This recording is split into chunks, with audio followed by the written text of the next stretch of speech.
Hey YouTube, this is my new bike, check. 2011, I think, yeah. Started front record back. Running the Alienation stock rims. Yeah, I'm getting new hubs, proper red female hubs. Fit forks, hoping to get the fit blade forks in chrome. Colt Raster stem with a little sticker there.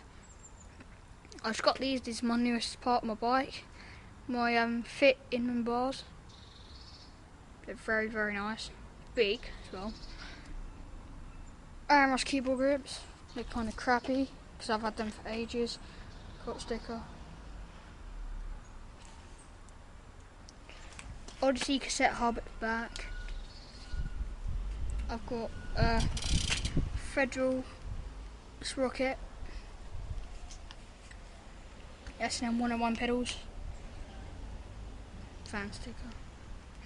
Oh, and this is what a bike sounds like, wait.